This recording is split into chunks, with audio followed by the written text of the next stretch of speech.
Forget New Year, New You. This season is about slowing down, locking the doors, and cozying up at home with the one you really want to do nothing with. Your dog. After the holiday chaos, those quiet nights with a blanket, a podcast, and your pup feel like the reset you actually need.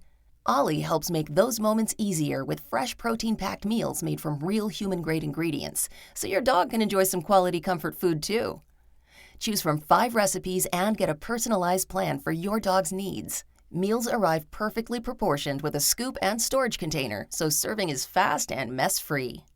And with Ollie's in-app on-demand health screenings, supporting your dog is easy, ensuring more cuddles for many years to come. Visit ollie.com/truecrime and use code TRUECRIME for 60% off your first box. The prosecution called administrators from Oxford High School to the stand to testify more about what was going on with the shooter from the school's point of view leading up to November 30th, 2021. In part 1 of this series, we went over the prosecution's evidence against Jennifer Crumbley, whose 15-year-old son had shot and killed 4 students and injured many others in a shooting at Oxford High School in November 2021. Today, we continue, and we're going to jump right into part 2. This is Jillian in partnership with Law and Crime. You are listening to Court Junkie, episode 270, part 2. Court. Sean Hopkins, the counselor at Oxford High School, told the jury that in the spring of 2021, he received an email from a staff member saying to please call the student, who we've been referring to as the shooter, down to his office to see how he's doing. The staff member said he was falling asleep and failing his class. Hopkins said he would do that before the end of the day, and the staff member replied, "Thanks, just a little worried." Hopkins testified that he doesn't recall the meeting that followed. In September 2021, a different teacher emailed him, requesting that he meet with the shooter. This teacher wrote that in his autobiography, the shooter had said he felt terrible and that his family was a mistake. But Hopkins said when he talked to the teacher again, she said she learned the shooter had been joking with his classmates and that she wasn't concerned. In November, he received another email from that teacher saying that the student is having a rough time right now. He might need to speak with you. He said he met with the shooter the following day. It was a quick meeting in the hallway while the shooter was on his way to class. He said he told him that if he needed someone to talk to, that he could be there for him. He didn't contact the student's parents. He said it was something very typical and that all he knew was that the kid was sad. Later that month, on November 29th, he got an email that was forwarded to him. This teacher said that as he was walking around the room, he noticed that the shooter was on his phone looking at bullets. He said he didn't get a chance to investigate it since it was at the end of class, but after reviewing some of the shooter's previous work from earlier in the year, he noticed it was more on the violent side. Hopkins testified that he and another administrator met with the shooter and told him that searching for those things on his phone wasn't appropriate. The shooter said he understood. After the meeting, the other administrator called Jennifer Crumbley and left her a voicemail. The following morning, on November 30th, another teacher sent Hopkins and the restorative practices coordinator an email that said the shooter was watching videos on his phone of a guy gunning down people. The teacher said it looked like a movie scene, but said it was still concerning when taking into account some of the shooter's other behaviors. Hopkins said his first reaction was, "Here we go again," because they had just met with the shooter about school appropriateness. After that, a math teacher showed their dean of students a math assignment with disturbing drawings the shooter had drawn on it. Hopkins said he decided to go into the shooter's class then, and then bring him into his office. My first thought was I wanted to get from him what he was doing. His initial response was that it was a video game, that he liked drawing for video games and liked being able to create in that way. So I let him describe it in that way at first, and then I asked him to talk about some of the words that he had written down. Okay. By this point, stuck out to me. So by this point, had you seen the original drawing? No. Okay. So the words you were asking to explain were on this sheet here, 123. That is correct. Okay. So what words in particular stood out to you? I noticed the words of "I love my life so much," "the thoughts won't stop." I could make out "help me" under the crossed out part, and "harmless act." So it made me concerned that a student may potentially be suicidal or be displaying suicidal ideation. Okay, so I take it you didn't take the defendant's son explanation at face value. I didn't take it at face value. I accounted for it as his description, but I wanted to make sure that I was looking at as much of a picture as I could. Okay. So when you reviewed this drawing, and again, this is before you saw the original drawing, did you decide then to ask more pointed questions? I did. I really wanted to point out the words that were in the drawing because they were the easiest to see, and I wanted to get explanation for the words that wasn't just, "it's a video game." He said they were both wearing masks at that point, so he couldn't really see the shooter's facial expressions as they were talking. So when you asked more pointed questions, tell us what happened next and why. His demeanor at first was very compliant. And as I started asking about the words and asking him to describe the words, his demeanor shifted towards more of a sad demeanor. Okay. He started sharing some things that had gone on in his life. Like what? He mentioned that a family dog had died recently. He mentioned that a grandparent had passed, that he was struggling with COVID and with school through COVID. And he mentioned that he had an argument with his parents about grades the night before. Okay.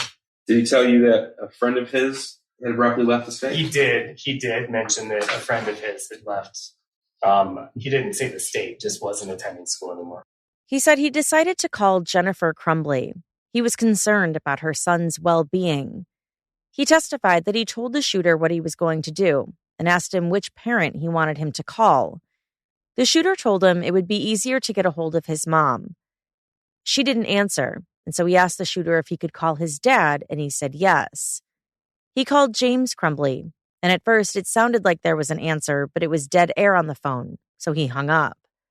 A few minutes later, Jennifer called him back. He requested that she come in to meet with him, saying he had concerns about the shooter's safety. She told him she was hoping James would be able to go, and that it would be difficult for her to leave work and get there. She said it would take her about 30 minutes to get to the school. He testified that he sent her the math worksheets. Approximately 10 minutes later, she said she was unable to get a hold of James and that she would be on her way. While he waited, there was a conversation between Hopkins, the shooter, and the dean, Mr. Ejak.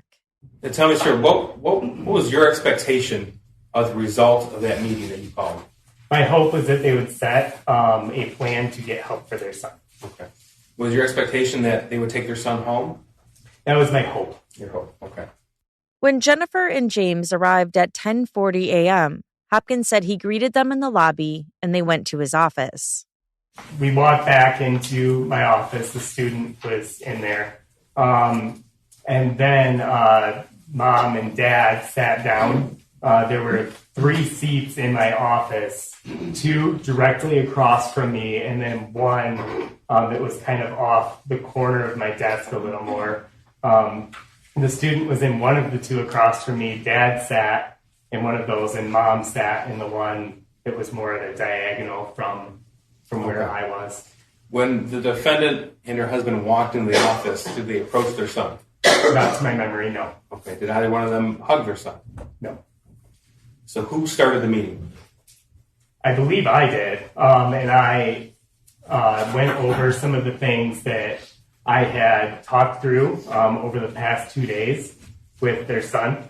I wanted to confirm some things I wasn't sure of, so I confirmed with Mom that she did receive a voicemail from Miss Fine the day before, and just confirmed that what was stated in that meeting was true.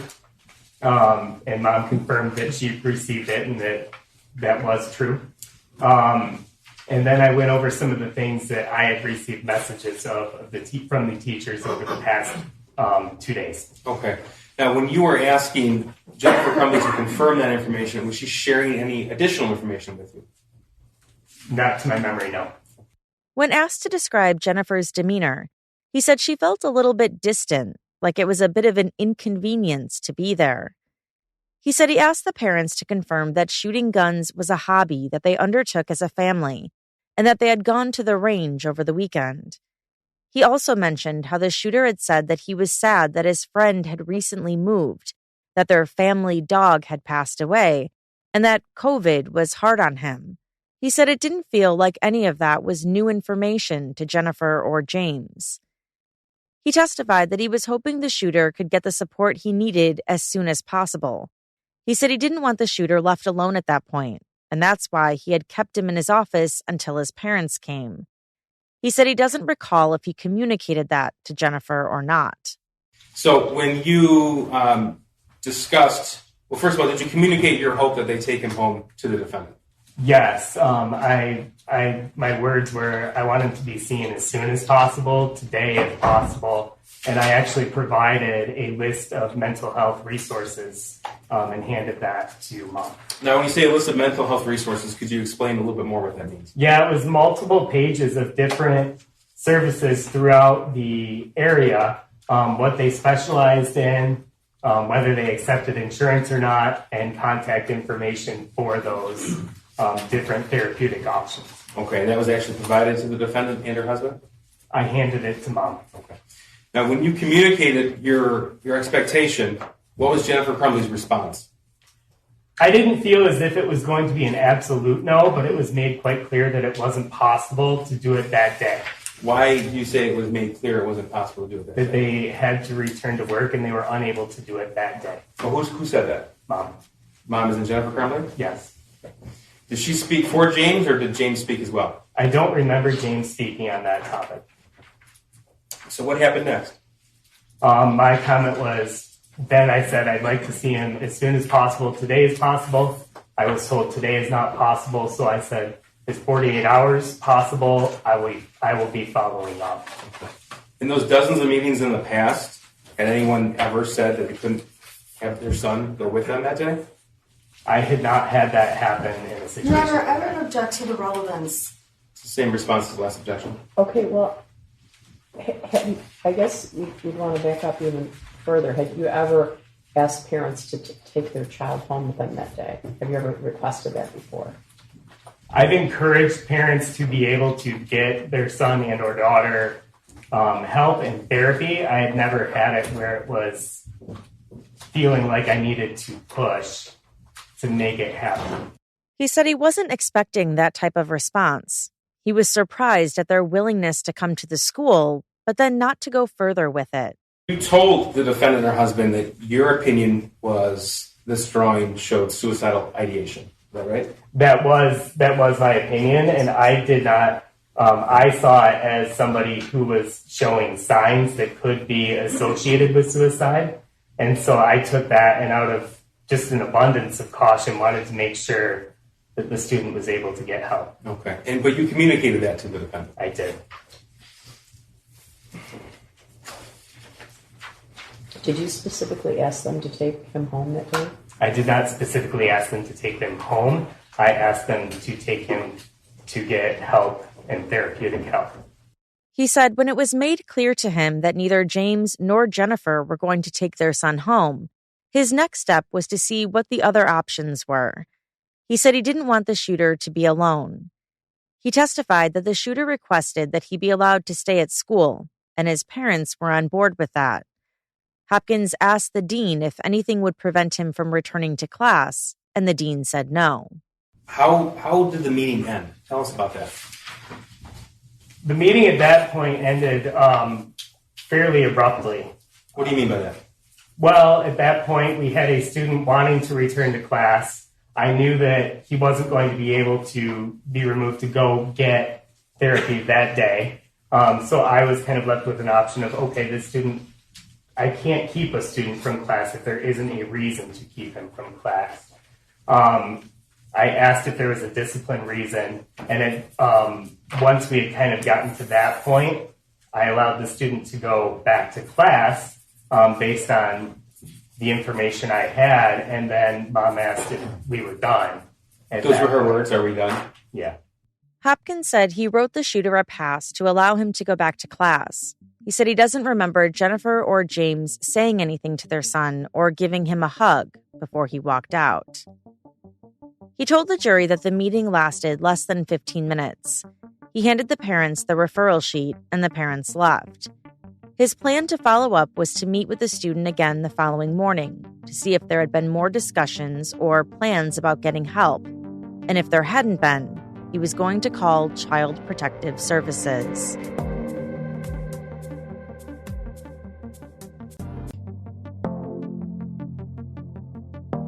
One of Jennifer Crumbley's co-workers at the real estate company where she worked testified that she heard Jennifer get the call from the school on the morning of the shooting.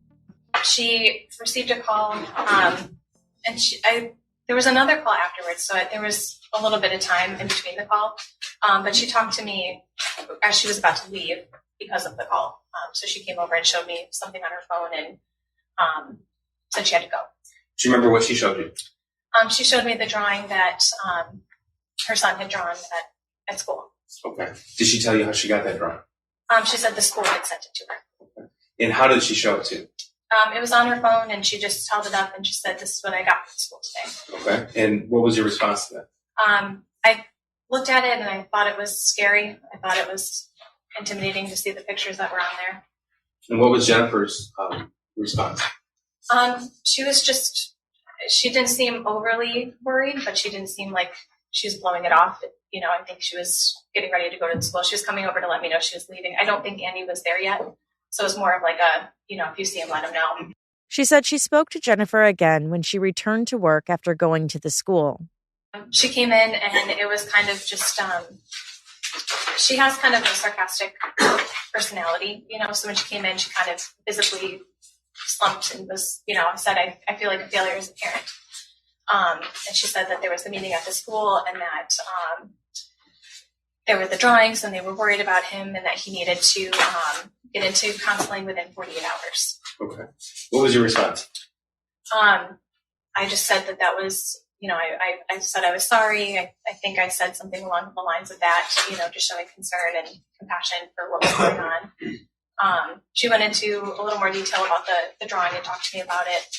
And did she show you the drawing while she gave you detail about it? I know I saw it before the meeting, but I don't remember if she showed it to me again, to be honest. So I don't remember if I saw it after too. Okay. But we talked about it, and I just remember telling her that, it was scary, and, maybe she should spend some time with him to make him feel better. Did she ask your advice? She didn't ask for it, no. Okay.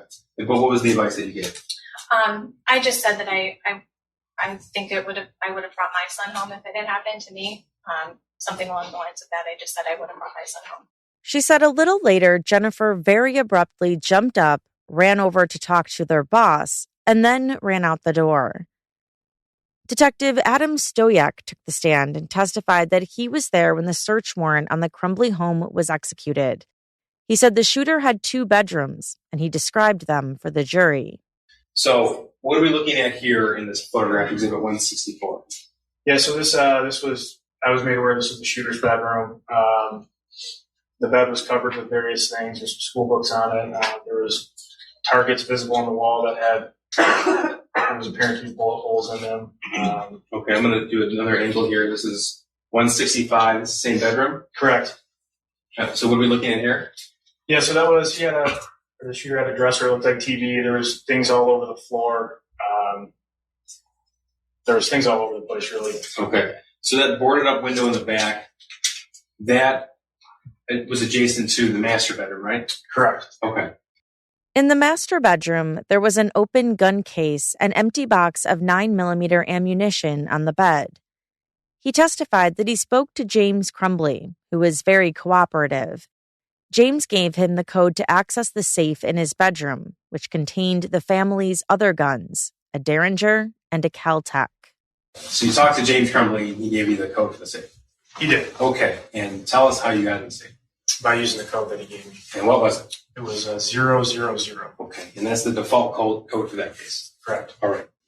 Sergeant Matthew Peschke was also there at the Crumbley home while the search warrant was being executed. He said he spoke to Jennifer while she was in the back of his police car. He said she wasn't in custody and that he just wanted to have a conversation with her. While in the car, Jennifer expressed disbelief that her son could have done this, saying that he was a good kid, loved animals, and had never really gotten into trouble. "I don't get it," she kept saying. A detective sergeant with the Fugitive Apprehensive Team testified about how he tracked Jennifer and James Crumbley in the days after the shooting. He said they discovered one of the Crumbleys' vehicles was in Detroit, and so they went there. They finally discovered the Crumbleys at an acquaintance's art studio. On cross, he agreed that he wouldn't have been aware if Jennifer had hired an attorney, who had then filed for an appearance with the court. Brian Malash testified that he went to high school with Jennifer and knew James. He said he had never met their son. He told the jury that he and Jennifer used to communicate regularly. When asked if Jennifer ever talked to him about issues with her son, he said no, but she did tell him that his friend had killed himself. He came to learn later that wasn't true. On the morning of November 30th, he recalled receiving a message from Jennifer. It was, I don't know how it started, the beginning of the messages, but it ended up that she had to go to a meeting at the school. Jennifer, she had to go to a meeting at school? Okay. And what happened? Tell me what happened next in the conversation. It was that something with Ethan. And, her son? Yes. Okay. And was worried he was going to do something dumb. Who was worried? Jennifer. Jennifer's worried. Okay. And she sent you that message before she had gone to the school? Yes. He was asked if he was aware that Jennifer and James had bought their son a handgun, and he said yes. He had seen it on Facebook. His initial reaction, he said, was surprise. Why were you surprised? Just that it was the handgun they had purchased. Okay. So you knew that they had got him that handgun by the time that Jennifer messaged you on November the 30th that she was afraid her son was going to do something? Yes. Okay. Now, when she sent you that message, November 30th, what was your response? I asked where the firearm was. And why did the firearm click in your head at that point? That's with my background and everything. It's like I know that would just be, if something was going to occur, that would produce just immediate irreparable damage compared to any other possible thing that. Okay. That being the firearm? Yes. He said Jennifer responded that the gun was in her vehicle. He said he told her that wasn't good, that the gun shouldn't be there. Later that day, he learned about what had happened through social media and the news. Now, after that shooting, did you continue to communicate with Jennifer? Yes. Okay. Now, we have already introduced evidence through an expert in computer forensics about how messages are saved and if one person deletes and one person doesn't. You told us that you had deleted those messages with Jennifer? Yes. The Facebook messages? Yes. Yes? Okay. So, a search warrant was executed from Facebook itself and obtained some messages. And, Your Honor, we already introduced some of these messages through Edward Wogowski. The people are going to seek to omit the remaining Facebook messages between Mr. Malosh and Jennifer Crumbley as a new exhibit. That's 426. Additional messages between Brian and Jennifer were shown to the jury. One conversation was from the late evening hours on November 30th.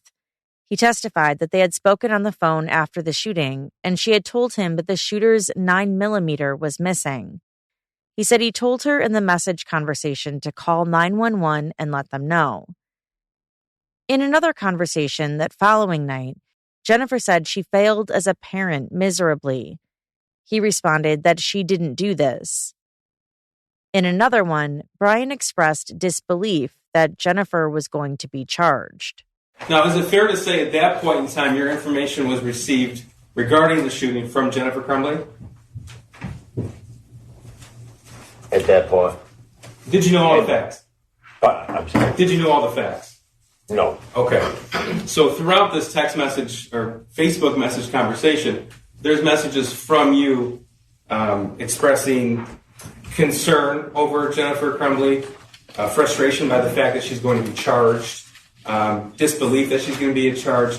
Were those your opinions at that time? Yes. Okay. And I'm not asking you to agree or disagree. We just want the truth from you. So is that what you feel now? No, not. I've received more info. Okay. Later, Jennifer sent a screenshot from Keur and wrote, "Seriously?" with a bunch of exclamation points and question marks. "Can't see my horses?" He responded that no one knows how to handle any of this. In the evening hours of December 1st, she told him that she had heard they were going to get charged. He told her, "I did hear that. I don't know how both of you could be charged. I can only assume they will charge James with the handgun not being secured." In a deleted message, Jennifer wrote, "It was. We had the string lock on it. It came with it in the case." Okay. Now, you had talked to her via message on the morning of November the 30th, 2021, when she told you about having to go to the school, right? Yes. Okay. Prior to this message coming to you on Wednesday, December the 1st, 2021, in the evening hours, had she mentioned anything about a locking mechanism for the gun? No. Later that evening, in another deleted message, Jennifer wrote, "Everything was secured, not loaded. Bullets stored away separately. OMG, OMG, OMG." The following day, she wrote that she will never be okay, that her son is a murderer, and that life isn't even worth living anymore. She also said her mom won't talk to her. "She blames us," she wrote. In another deleted message, she wrote that they are on the run again and described helicopters overhead. She said, "Not sure where to. I'll message you." A little later, she told him they bought new cell phones with old numbers and then said, "Clear your cache," to which she responded, "Good move." What did you take that clear your cache to mean? What does that mean? Just clear messages off, I guess. Off of a device? Yes. Later, she wrote to him, "We're fucked."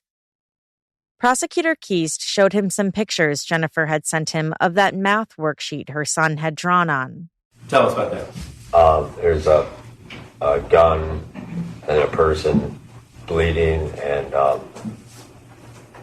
the thoughts won't stop, and I can't recall without looking what the other. But that's you recall that? Yes. Okay. And what did you think of that? Disturbing. Okay. And she sent that to you, and then what did she say in the message right after she sent you that picture? This is what they found, a non-threat. Okay, she was referring. Who did you think she was referring to? A school. The school. Okay. And let's go through this conversation. What did you write? And never even notified a liaison officer. That was your question to her? Yes, sir. And what was her response? But the paper they showed had all these things scratched out. Okay. Now, did you know that she was actually sent the paper without things scratched out? No. On cross, Jennifer's attorney, Shannon Smith, said she wanted to talk about Brian's involvement in the case. She brought up interviews he had given to police and how detectives made him change his mind about certain things. Prosecutor Keist objected, saying that Smith was coming close to opening the door about this particular witness. Judge, objection. We're getting dangerously close to what defense counsel has sought to exclude, and I need to be able to redirect. Yeah. Let's be careful. Well, the door's open. Okay, let's be careful. If counsel is going to lay the implication of a certain reason, Well, you're asking whether law enforcement threatened him in order to get him to lie? Yeah. then the door is wide open for the people. It might be. Thank you, Judge. Well, I don't care if the door's open. That's fine. Mr.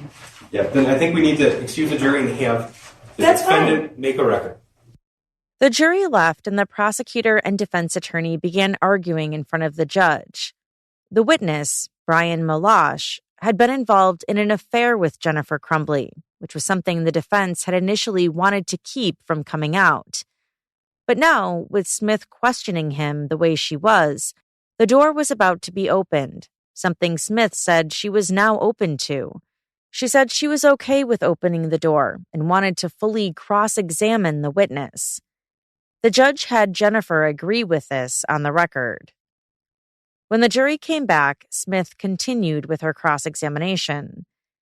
She asked if there were any threats made to him, and he said no, but there were veiled threats about revealing the affair if he didn't tell the detectives everything.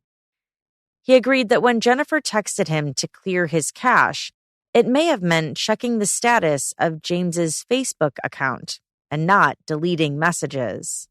When she's trying to find out if his account has been effectively deactivated, what did you do to see if the account had been deactivated?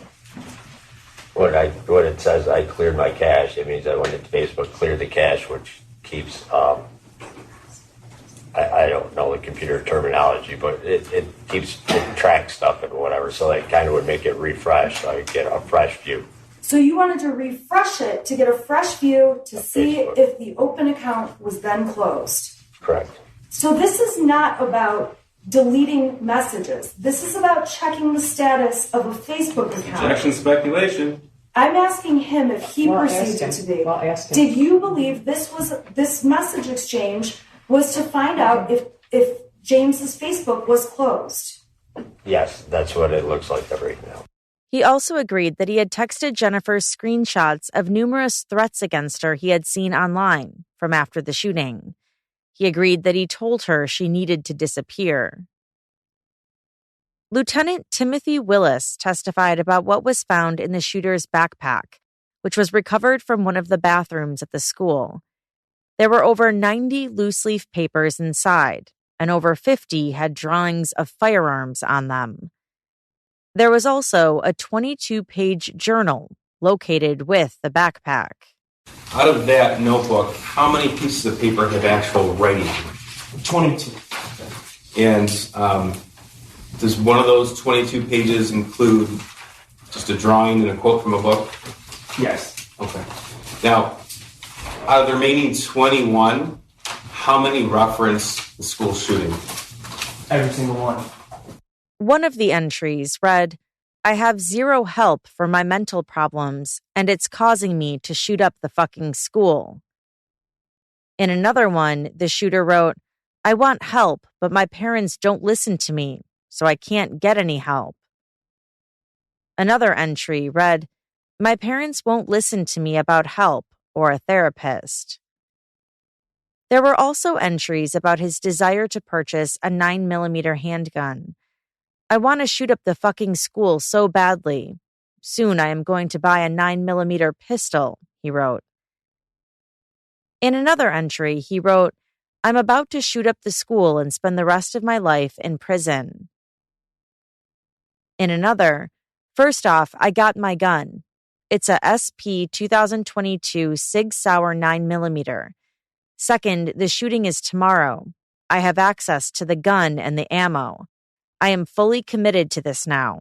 So yeah, I'm going to prison for life, and many people have about 1 day left to live." Lieutenant Willis said there were large drawings in the journal also. One was of a firearm pointed at the back of a woman's head. Another one depicted a 9mm caliber round versus a .22 caliber round. When it was time for the defense to call their witnesses, they called Jennifer Crumbley to the stand. She told the jury that she and her husband James had been together for about 18 years, but that she hasn't spoken to him since the day they were arrested. She was asked to describe their son and the sorts of things he was into. Oh, he was really into bowling. He was actually really good at it. He was into metal detecting. What do you mean by metal detecting? He would, we have a metal detector, so we would go to the beach, or we went to Florida out by the ocean, or the neighbor's yard. They weren't there anymore, so you go in the neighbor's yard and see if you can find old coins or cans or whatever he would find. But he really liked that. He was into his BB guns and target practice. We had a half acre of land in the village of Oxford that went straight back. So in the backyard, we set up little targets that we got from Amazon that you can just kind of shoot down, like little whatever. See, he was into his video games. He did soccer from age 3 until 9th grade. He had a lot of different interests. Coin collecting. She said she and her son loved to ski together, go swimming, play virtual reality games together, and just pretty normal things, she said. She said he was good at school if he applied himself, but she said his problem was that he didn't try as hard as she thought he could.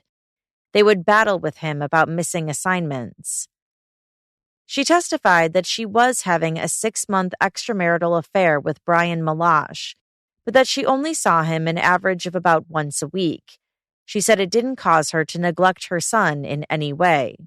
Explain why you don't feel that's the case. Because when I met with Brian, it was in the mornings. On his way home from the station, he would pass my work. And so the time I was coming to work, we would meet at the Costco parking lot. And that was it. He'd go out about his day, I'd go about mine. And is it fair to say that you lied to keep that affair going? Yes, I did. During the prosecution's case, they had showed the jury photos of the Crumbley home, which was clearly in disarray. We saw pictures of your house. Yes. How did you feel about seeing those pictures? Horrible. Okay, why is that? Because my son has a very messy room, and it was right after Thanksgiving, and we hosted Thanksgiving, and it was pretty messy. It was kind of embarrassing. Okay. Really embarrassing. Explain the 2-bedroom thing, or what was going on with that? My son, he had 1 bedroom, and it got out of control. And every time I go to clean it, I just shut the door. I just didn't want to deal with it. So then I told him he could just use the guest bedroom until I could get his room deep cleaned. The day before Thanksgiving, I was deep cleaning because we have people over every Thanksgiving. And my intention was to clean both rooms, but I caught my oven on fire in the self-clean mode. So instead of, I had the fire department out and everything. So instead of getting his rooms clean, I was scraping out the black charcoal stuff inside your oven so I could cook dinner the next day. But yeah, he was in a 2nd bedroom because I didn't want to clean his room anymore. It was enough. Did you have any plans to do anything with all that stuff? Yeah, we're going through a lot of stuff because he outgrew a lot of the clothes and the shoes. There's a lot of toy-like things that he doesn't use anymore, so we were just going to pack it up and donate it. Okay, and when were you planning to do that? Between Thanksgiving and Christmas, before he got new stuff. She admitted that she would discuss her horses with James a lot more than they would talk about their son. Why is that? Because my horses, at least, were accident prone, and my husband didn't know a lot about horses. They were more my thing. With him working from home, a lot of times I'd have him go out and check on him, tell him what to do. He started getting into him. He had questions. I knew my son was at school. I knew where he was at during the day. I can talk to him after school. Horses can't talk, so if something's wrong, we've got to kind of figure it out. But yeah, we talked a lot about horses.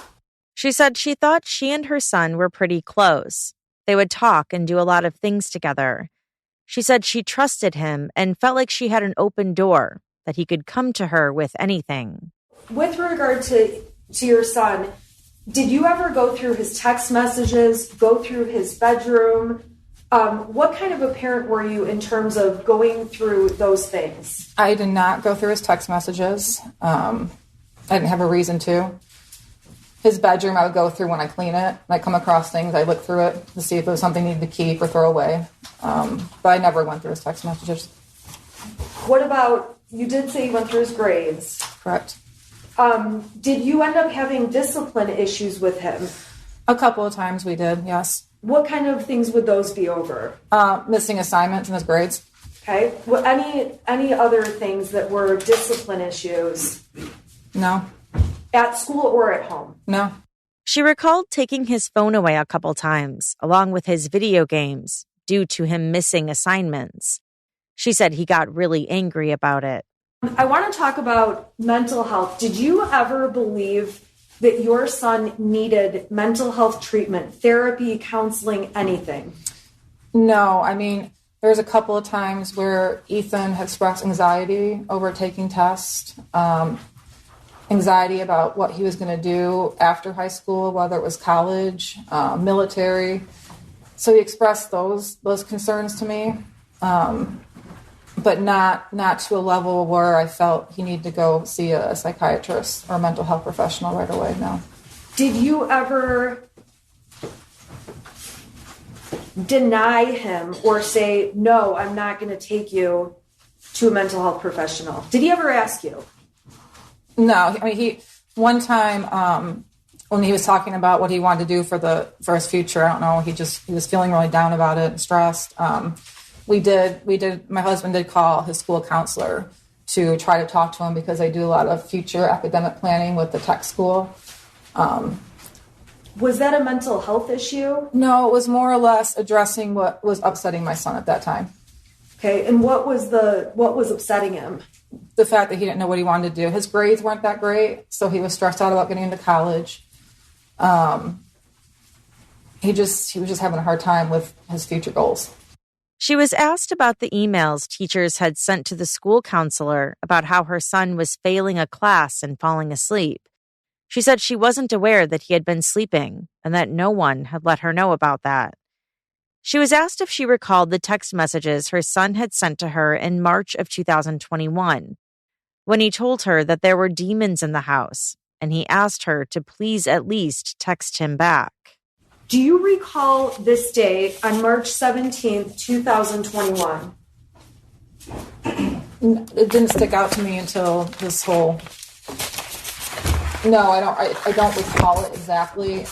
I just remember it ever since we got discovery on this case. Okay, so on March 17th, there was a point when did you ever see these texts?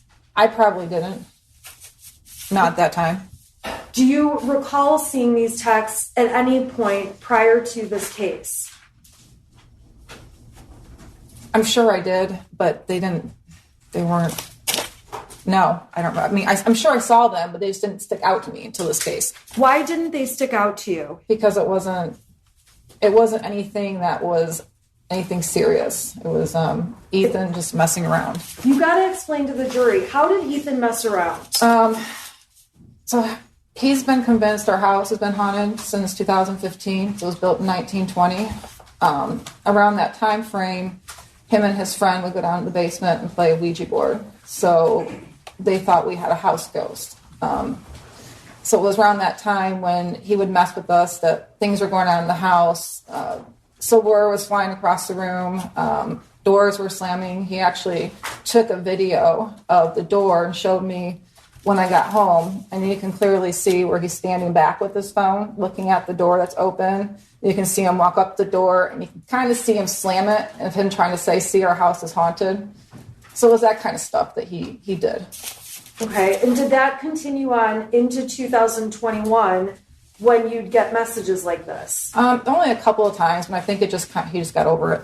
Like, it wasn't, he got bored with messing around with the ghost. So. Did you mess around with him? Yes. Okay, what did you do to him? When they were downstairs in the basement playing Ouija board one night, I went and flipped the circuit breaker off in the house, and he thought it was the ghost they conjured up on the Ouija board. She said she didn't think he was having mental issues, just that he was messing with them, which is something he normally did. Smith read off the text messages her son had sent to his friend, in which he said he had asked his parents to take him to the doctor. Jennifer said she doesn't recall him ever asking them that. Then he says, my mom laughed when I told her. Was there ever a time where he's asking for help and you're laughing? No. He writes to his friend, and this is just later that night, but I'm having bad insomnia and paranoia. And I need help. I was thinking of calling 911 so I could go to the hospital, but then my parents would be really pissed. Okay, so this is all one long conversation. Is that right? Correct. He says, I'm going to ask my parents to go to the doctors tomorrow or Tuesday again, but this time I'm going to tell them about the voices. This text message or instant message thread, were you even aware of this? No.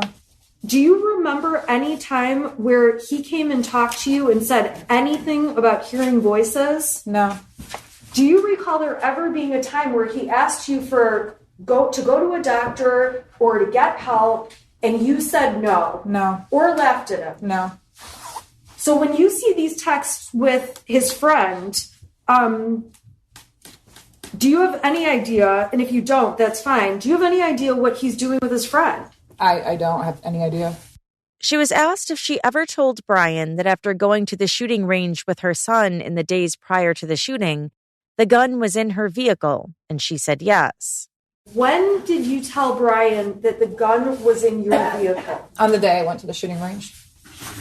Did you tell Brian you put the gun in your car the day the shooting happened? No. So when he testified to that, was that accurate? No, I think he was confused. Okay. Did you specifically tell him about the gun being put in your car that other time? Yes. Aside from that time that you drove to the range, was the gun ever in your car? No. She testified that she saw that her son was getting a bad grade in geometry. And so the night before the shooting, they got into an argument about it. She said they took his phone away and told him he couldn't go to the shooting range again until his grades were brought back up. The next day, when she got the math worksheet from the counselor with his drawings on it, she said she thought he was doing that to send a message to her. I was actually kind of angry because I thought he did that in like defiance of us yelling him about missing assignments, and here he is drawing pictures on an empty assignment page in geometry. So you felt like it was specifically him sending you a message about the night before? Yeah. Is it fair to say you took it personally? Yeah, I did. Okay, so what did you do? I had asked Mr. Hopkins if he had the original, and then he sent it to my email, which then I opened up and looked at it, and it's like, okay. What did you think when you saw that? I was a little concerned.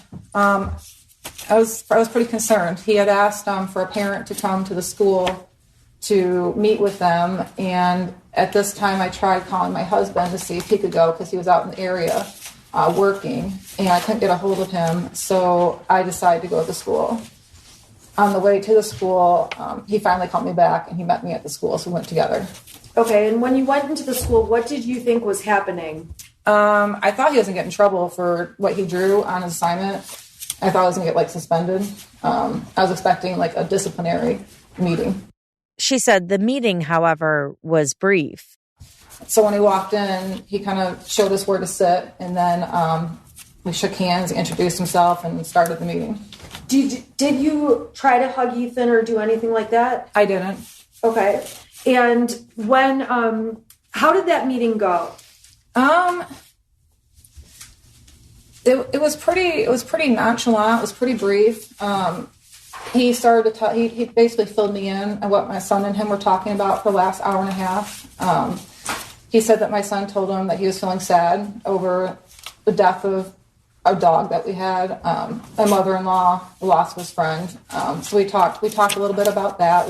We confirmed it. We just said we agreed it was hard on him.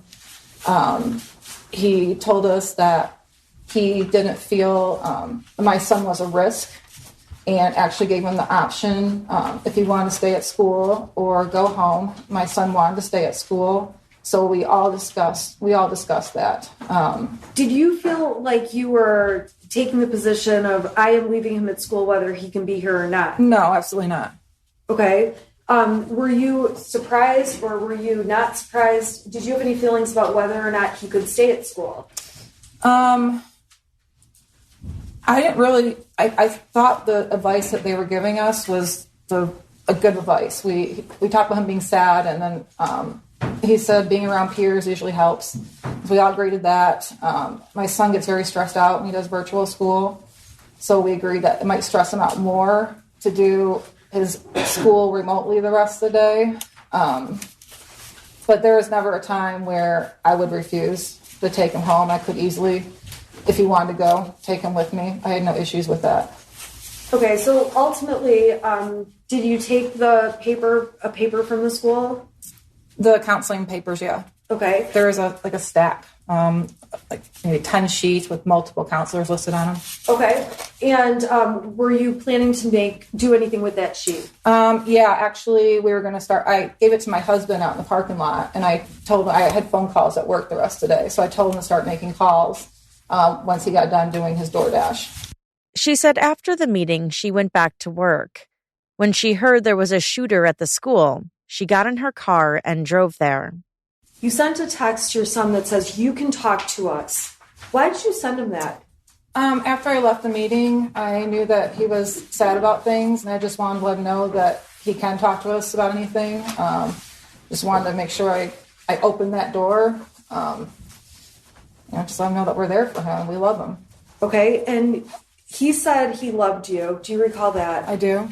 Okay, was there anything unusual about that? Yeah, he's at that age where it was hard to get I love yous back out of him. For me to open my text and just see him randomly saying I love you was abnormal for him. Okay. Did you think anything at that point? No, not right at that point. I think I said text back I love you too. I don't remember. I believe I did. Yeah. Okay. And later in the thread, you say, don't do it. So when you hear there's an open shooter at the school, I want to know in your mind, what do you believe is happening? Well, my husband had called me when I was still at work, and he said there's an active shooter at Oxford High School. I can't get a hold of Ethan. And that's when I opened my phone and I saw the I love you text. And then I texted him, are you okay? In the process of it, I was getting my stuff and running out the door, letting my boss know that I had to go to my son's school. It was on 75 when I was trying to get to the exit that my husband called me. He asked me where I hid the bullets, and I told him. And then he said that the gun is missing. So instantly, I'm like, oh my gosh, he's got the gun. I didn't actually think he was at the school shooting it. I thought maybe he walked home and got the gun and was in the field by the school. I didn't imagine my son actually going into a school and shooting. And then when we got more updates, I was like, oh my gosh, he's a school shooter. He's going to kill himself, because in my mind, that's what school shooters have done. They've killed themselves after. So I yelled in my talk to text, Ethan, don't do it, because I thought he was going to kill himself. At that point, did you think Ethan had killed anyone? No, I didn't even think he shot anyone at that point. She was asked if she has a habit of deleting messages on her phone, and she said yes. Well, on Facebook, I do a lot of Facebook Marketplace, so I get a lot of messages. What's Facebook Marketplace? Where you buy and sell things. So the first main screen of my phone will get clogged up with Marketplace messages, so I'll just delete threads. My main people come up that I talk to on a regular basis. If that starts getting full, I delete those threads too. Same thing with text messages. I delete threads until the main people I talk to are up on the main screen, so I don't have to scroll down to find them. Okay, so is that a habit that you started that day, that month? When did you start doing this deleting texts thing? Pretty much when I got a cell phone. I've always done that. Okay. Did you go out of your way, in this case, to delete like certain messages? Not intentionally, no. And so when there's a message they say you deleted that indicates the gun was locked, do you recall deleting that message? No, I completely forgot I sent that message. Or unsending it, I'm sorry. No, I don't remember. Okay, there's another message that is unsent talking about we did everything right, that kind of thing. Do you recall unsending that message? No. She testified that she felt like somewhere she had failed. Do you believe that you knew or had reason to know your son was a danger to anyone else? No. As a parent, you spend your whole life trying to protect your child from other dangers. You never would think you have to protect your child from harming somebody else. That's what blew my mind. That was the hardest thing I had to stomach, is that my child harmed and killed other people. Do you believe there were things you were thinking at the time, I should do this, but I'm not doing it? Do you look back and think that? No, I don't. I mean, of course I look back after this all happened, and I've asked myself if I would have done anything differently, and I wouldn't have. If you could change what happened, would you? Oh, absolutely. I wish he would have killed us instead. On cross-examination, prosecutor Mark Keast asked Jennifer Crumbley if her horses was a time-consuming and expensive hobby, and she agreed. Half of her salary went to her horses. He also inquired more about the affair she had had with Brian. What's Adult Friend Finder? So where you can go on and meet people who meet certain tastes that you're looking for. This is 429. And you had the app Adult Friend Finder on your phone. I do not believe I had the app. Okay, it was found on your phone. Okay, well, I guess it was on my phone. Okay, and there were messages from you to other individuals. Correct. Your Honor, I would object that this is going outside of the scope of the affair with Brian, but... I don't think the court's ruling on opening the door was confined to just her extramarital affair with Brian Walsh. Well, I guess with regard to Mr. Malash, I determined that the defense opened the door. I don't know that I determined that the defense opened the door as to other... She depicted herself as having one extramarital affair for about a 6-month period of time, where she met with him one time a week. That was her testimony yesterday. We have evidence to the contrary, and I think it's important. This is going to get exciting. All right, it is what it is. All right, well, go ahead. But I won't delve too far into it, Judge. Really, this jury has been here a long time, and... I respect your time, Judge. I'll be brief. We might all blush. So, Mrs. Crumbley, I'm sorry, this is not a laughing matter. Mrs. Crumbley, on Adult Friend Finder, we see messages from you in at least of August of 2021, August the 4th, 2021. Okay. Okay, and you don't dispute August the 10th of 2021? No. August the 11th of 2021? No. And more importantly, November 21st, 2021? No. Okay. And more important than that, November the 28th, 2021? No. Okay, you don't dispute that evidence was found on your phone? I don't dispute it. Okay. And you don't dispute that it wasn't just you and Mr. Malash meeting after work hours, it was with you and Mr. Malash arranging with other individuals to meet after work as well? No, I only met with Brian during work hours. The times that we were at the hotel, I was on business. We did arrange for other people to meet us there. He then asked her about the gun. Now, you don't deny that your son wrote in his journal that he asked his parents for help. You don't deny that evidence that was admitted? No, I don't. Okay. And you don't deny that he wrote in his journal that he now had access to the 6-hour 9mm handgun? I do not deny that. And you don't deny that the 6-hour 9mm handgun was in fact the murder weapon? I don't deny that. And you also don't deny that that gun was gifted by you and your husband to your son on November the 26th? Describe gifted. How about when you posted on Instagram his new Christmas gift? Correct. And I explained yesterday that it was for him to use at the shooting range. We didn't just hand him a gun as a, here you go, son. It was something he could use when we went to the range as a family together. You don't deny that in April of 2021, you described your son as being depressed? I didn't describe him as being depressed. I noticed that he was acting depressed. You used the word depressed? Yes. He was acting sad. Okay. He was acting depressed. Okay. And you know what depressed means? It means a lot of different things. Well, to you, it meant depressed, and you wrote that. Right. You don't deny in April of 2021, the evidence shows, that your son told his only friend that he had asked you for help? No, I don't deny that. Okay. And you also don't deny that he told his only friend that you laughed at him? I do not deny that. She was asked about how the gun her son had drawn on the math worksheet was identical to the one they had purchased for him. I mean, honestly, it looks like a gun to me. I didn't even notice. Well, you took a picture of the gun. You posted it on Instagram. You know what it looks like. I do, but I didn't analyze it. You saw Special Agent Brandon's testimony. He described how it's identical. And you told us yesterday how your son was a good drawer. He's a very good drawer. Okay. What about the thoughts won't stop, help me? Did that ring out to you? Yes, that was what was concerning to me. blood everywhere, and there's a bullet. And actually, you were the one who bought the bullets on November the 27th. Correct. You later came to learn that those bullets were used in the shooting. I did. Okay. So you said yesterday it was a little concerning, yet you told your husband emergency in all caps. Correct. That's why I left to go to the school, and I texted him. And he wrote back, "My God, WTF." Correct. And then you told him he was distraught about last night. Correct. Distraught's an intentional word you chose. Correct. It's not sad. It's not a little anxious about school or his future. It's not talking about a video game. Distraught has a meaning. Correct. And you chose that word to send to him. Correct.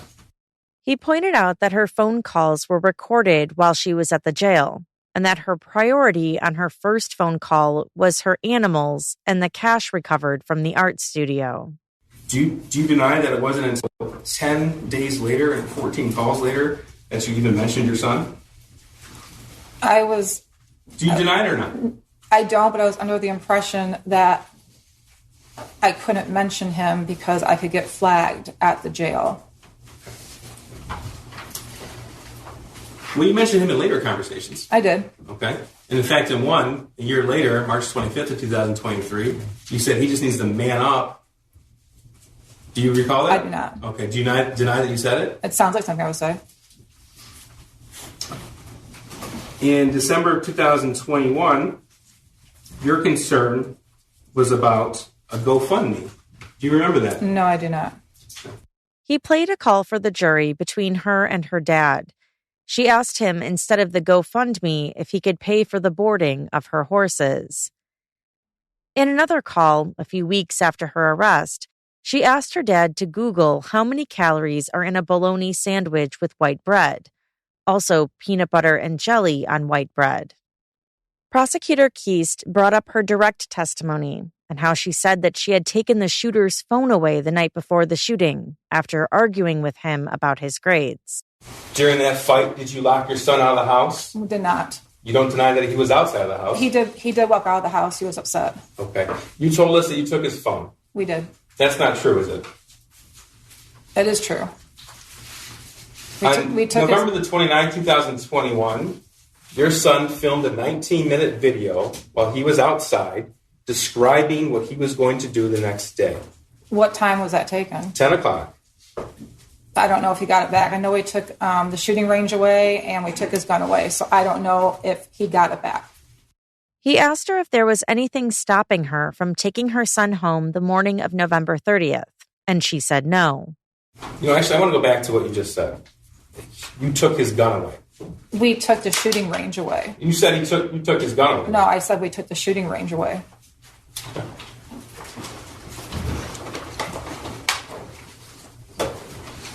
Your son could have been with you those 3, 4, 5 times a week when you were at the bar. He could have, yes. Your son could have been with you on those times when you were with either Mr. Malash or somebody else. No. In the weeknights, he could have been with you after school, after work? I wasn't with Mr. Malash at those times. Okay, the other individuals then. I wasn't with them either at those times. According to the I might have messaged people at those times, but I was not with anybody at those times. He could have been with you on the Halloween party. He did not want to go. It was a bunch of little kids. And on November the 30th of 2021 at 12:51 p.m., you could have been with him.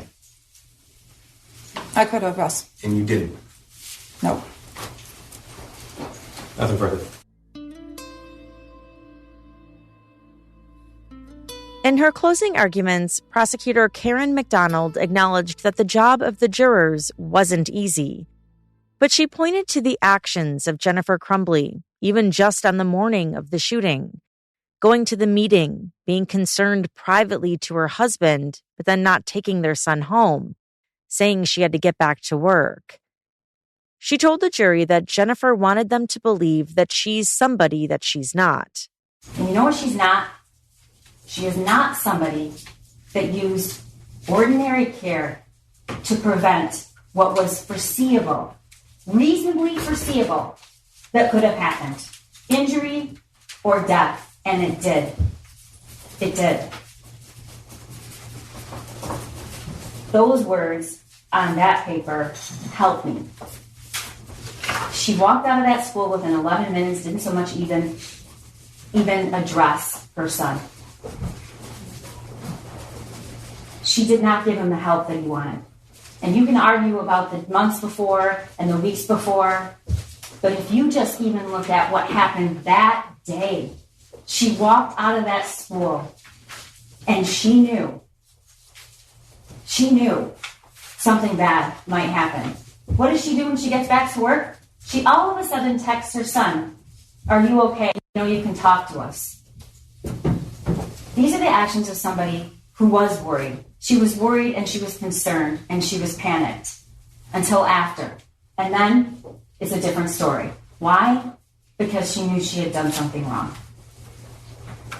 She walked out of that school when just the smallest of things could have saved, could have helped Hannah and Tate and Madison and Justin. Just the smallest of things. And not only did she not do it, she doesn't even regret it. We have proven beyond a reasonable doubt that she is guilty of 4 counts of involuntary manslaughter. It's a rare case. It takes some really egregious facts. It takes the unthinkable. And she has done the unthinkable. And because of that, 4 kids have died. So I'm asking you to go back when you hear the law, review the evidence, and find her guilty, because we have proven her guilty. Thank you. Jennifer's attorney, Shannon Smith, told the jury in her closing arguments that what happened was unforeseeable and that Jennifer never could have expected this. It's obvious real life is messy and complicated. And during this trial, I will openly admit that I'm a lawyer who messes up. I get thrown off when I'm surprised by something. I feel like I get overwhelmed when information is coming at me quickly. I say I'm sorry a lot. Evidently, there's a TikTok channel of me saying I'm sorry through this whole trial. And all I'm saying is that I'm human. I am a human being, and so is Mrs. Crumbley. And that's what this case is about. She's not a perfect person or a perfect parent. I'm certainly not a perfect person or a perfect parent. And I'm certainly, beyond a reasonable doubt, bad with technology, which is why you're not going to see me touch that laptop. She told the jury that they didn't have to like Jennifer Crumbley, but said it's important to set aside their opinions of her and look at the evidence.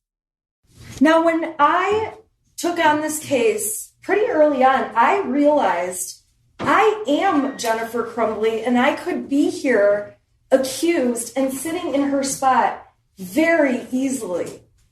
Now, in my house, we don't have guns. I don't have guns, but I do have children.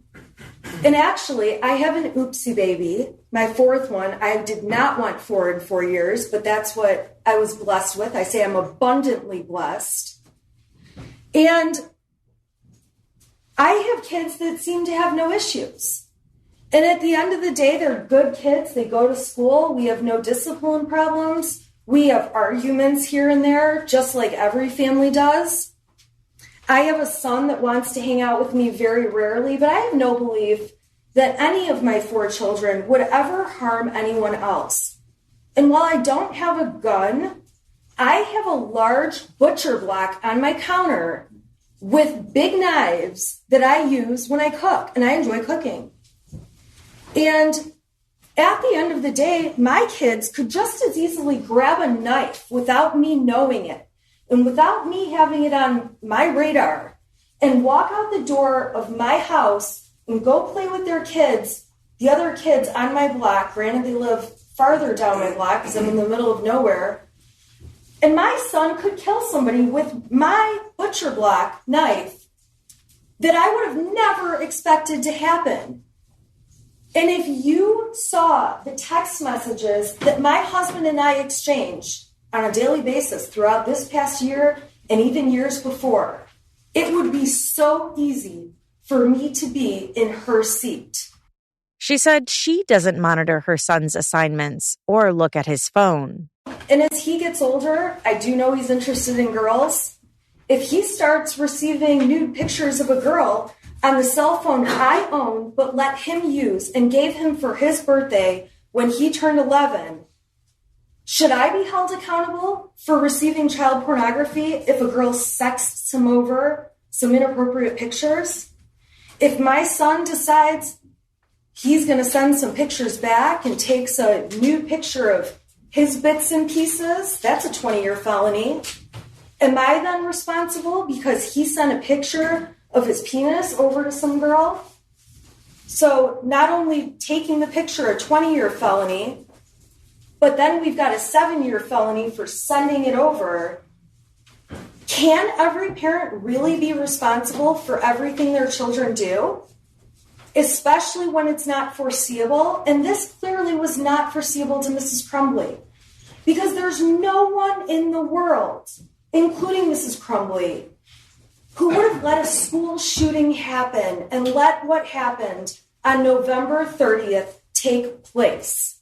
She asked the jury to find Jennifer Crumbley not guilty. Not just for Jennifer Crumbley, but for every mother who's out there doing the best they can, who could easily be in her shoes. For every parent doing the best they can, who could easily be in their shoes. For every parent that has snippets of text messages that could be read and make them look like horrible monsters. For every parent that has fights with their kid on text message that also would make them look like terrible parents. For every parent that's ever had a hobby and has not spent 24/7 with their child. That should not be held against parents.